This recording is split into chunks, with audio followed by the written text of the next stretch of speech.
আসসালামু আলাইকুম।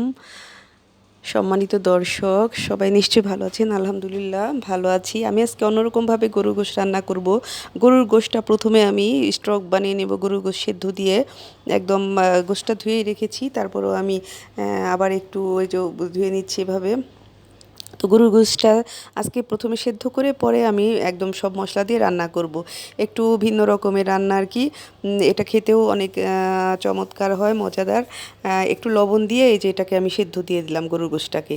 একদম বড় বড় পিস, মানে কাচ্চি বিরিয়ানির পিসের মতো, কাচ্চির পিসের মতো মানে আমি দোকান থেকে এনেছি এভাবে। এবং এটা সিনার মাংস। আমার আব্বা খুব সিনার মাংস পছন্দ করতেন। সব সময় আব্বা শুধু বাসায় এনে বলতেন, এটা সিনার মাংস, এটা খুব ভালো, এটা সিনার গোশ, বুঝছো, সেটা সিনার গোশ, এটা খুব ভালো।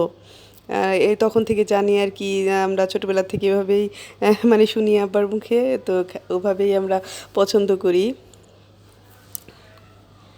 এই তো আমি সেদ্ধ দিয়ে দিলাম একটু লবণ দিয়ে সেদ্ধ দিয়ে দিয়ে আমি স্টকটা পুরো একদম রেখে দেবো। আর সব মশলা, এতে গরম মশলা নিয়ে নিয়েছি এখানে। একদম লবঙ্গ, এলাচি, দারুচিনি, কালো গোলমরিচ, তেজপাতা, এই। তবে গরুর গোশে যদি আপনি অতিরিক্ত মশলা দিতে চান, সেখানে আবার গরুর গোশের যে আলাদা একটা ফ্লেভার সেটা থাকে না। এটা ঘিয়ে ঘিয়ে মানে সুঘ্রাণ আছে, ঘি ঘি একটা সুঘ্রাণ গরুর গোশের। তো খুব ভালো লাগে। এই দেখেন স্টকটা হয়ে গেছে আমার। এই যে বারবার আমি মানে শুধু জাল দিচ্ছি, আবার রেখে দিচ্ছি, আবার জাল দিচ্ছি, আবার কাজ করছি, নামাজ পড়ছি, এটা করছি, ওটা করছি, গোসল করছি, এগুলো করে আবার দেখা গেল কি আমি ওটা রেখে দিচ্ছি। মাঝখানে আমি একটু কলা খেয়ে নিচ্ছি, আমার ক্ষুধা পেয়েছে। যে গরু গোশতটা রান্না করবে একটু সময় লাগবে স্বাভাবিক। তো আমি একটু কলাটা খেয়ে নেই, কলা আছে, নষ্ট হয়ে যাবে না খেলে।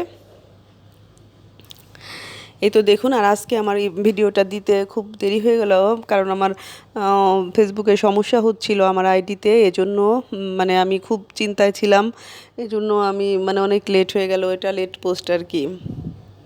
আজকে আমার অনেক দেরি হয়ে গেছে। আমি মানে ফেসবুকে আমাকে আটকে দিয়েছিল কি যেন, কী কারণে, যাক কমেন্ট টমেন্ট বেশি করেছি। আর এই যারা আসলে যারা ফলো টলো বেশি ওই যে আপনার আইডির পাশে থাকে, ওগুলোকে ফলো দিতে গেলে ওরকম সমস্যা হতে পারে, আমার তাই ধারণা। বেশি এরকম কখনো আমাকে আটকায় না, আজকে একটু বেশি আটকেছে এবং আমি খুব কষ্ট করেছি। অনেক ঘোরাঘুরি করার পরে এর কাছে ওর কাছে দৌড়াদৌড়ি করা তো কম ঝামেলার না, সবাই তো আর এগুলো করতে চায় না। হ্যাঁ, তারপরে আমি নিজেই অবশেষে মানে খুলে নিয়েছি আল্লাহর রহমতে আর কি।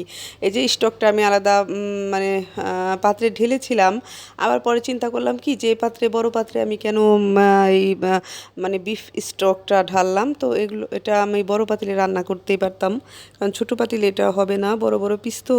এটাই ঢেলে আবার ওটাই ঢেলে নিয়েছি, প্রথমে এটাই ঢেলেছি, মানে ভেবেছিলাম যে আমি এই পাতিলে রান্না করব। কিন্তু চিন্তা করলাম যে পাতিলেই যদি আমি রান্না করি, তাহলে পরে আবার এই যে বড় পাতিল থেকে আবার এই পাতিলে ঢেলে নিলাম, যে পরে আমার মনে হয়েছে যে না, আমার তো এটা হবে না, কারণ এটা অনেক বড় পাত্র লাগবে নাড়তে টাড়তে। পরে আবার এই পাত্রে করলাম কি, নিয়ে তারপর আমি সব মশলা দিয়ে আমি একদম মানে কষিয়ে দিয়েছিলাম গোশটা, পরে গোশ উঠিয়ে। আর এই যে টক দইটা এনেছি, এই টক দইটা আমি ঈদের আর কি উপলক্ষে আনা, তো সেই রান্না। তো রান্নাটা তো আমি ঈদের দিন করিনি।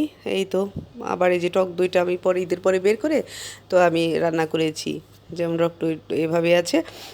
তো ওখানে আমি টক দই আমি এমনিও খেতে খুব পছন্দ করি গরমের দিনে, মাঝে মাঝে একটু হালকা পাতলা মানে ড্রিঙ্কস খাওয়া যায় টক দই দিয়ে, যে খুব যে বেশি লাগবে তা না, বোরহানির মতো অল্প হলেই পরিবারের সবাইকে নিয়ে খেতে পারেন। একটু পুদিনা পাতা, একটু ধনে পাতা দিয়ে, গোলমরিচের গুঁড়ো দিয়ে খেয়ে নেবেন সবাই, সামান্য চিনি দিয়ে, সামান্য লবণ দিয়ে এগুলো খেয়ে নেবেন, পিঙ্ক সল্ট দিয়ে খেয়ে নেবেন। এই যে এখন আমি তেল দিয়ে এটার মধ্যে আমি আর কি এটা লেফটোভার তেল ছিল, লেফটোভার তেল দিয়ে দিয়েছি আমি, যাতে তেলটা কম লাগে আমি এটাই চেষ্টা করছি। পরে আর একটু দেবো আমি, যে আমার গরু গোশিত তেল আছে, আর সিনার মাংস বলে কথা, খুব ভালো গোশ।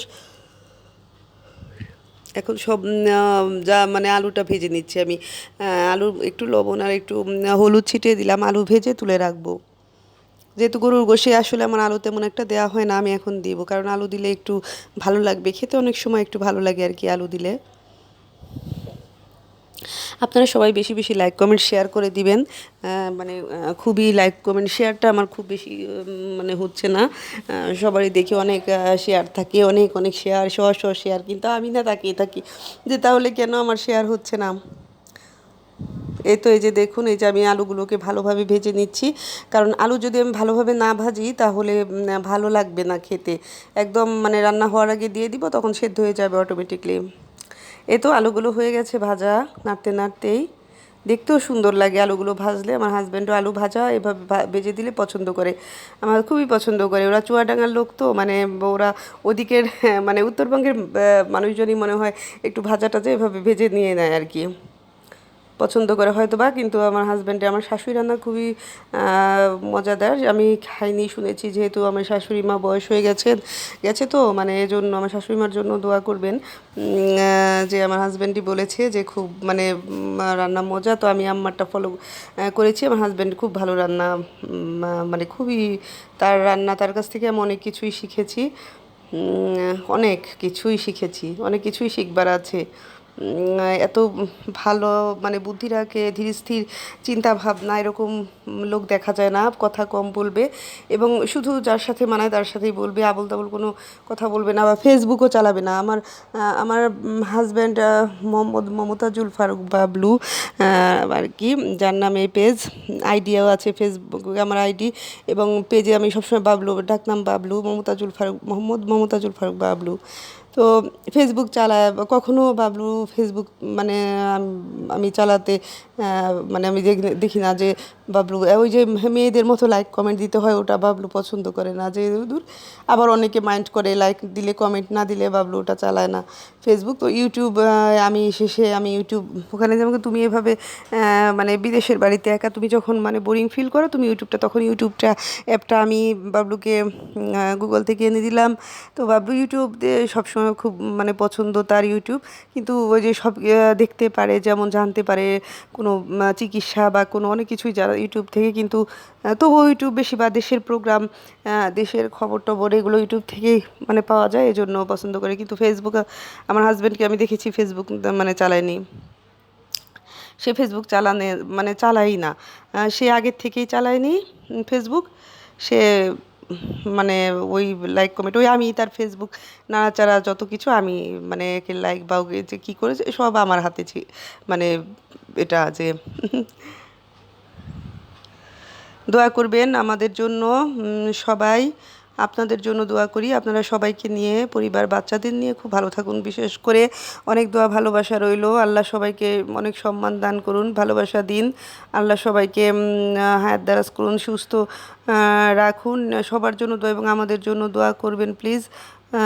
এই আর কি। তো এই যে কথা বলতে বলতে তো অনেক কিছু হয়ে গেল, কষানো টষানো, মশলা টশলা সব দিয়েছি, আদা রসুন জিরা ধনে গুঁড়ো সবই দেওয়া হয়ে গেছে, হলুদ মরিচ লবণ, মানে কোনো কিছু বাদ নেই, গরম মশলা, তাই না? এখন হলো ওই স্টক থেকে গোশগুলো তুলে তুলে আমি আবার কষিয়ে নিচ্ছি, মানে একটু অন্যরকম ভিন্ন রকম গরুর গোশ রান্না করা। এভাবে রান্না করলে পরিবারের সবাই সুন্দরভাবে খাবে, না খেয়ে যাবে কোথায়, তাই না? এই গরুর গোশের স্টক দিয়ে, যেহেতু গরুর গোশ বাড়তি কোনো পানি নেই, তাছাড়া এছাড়া এর চেয়ে মজার আর কি হতে পারে, তাই না?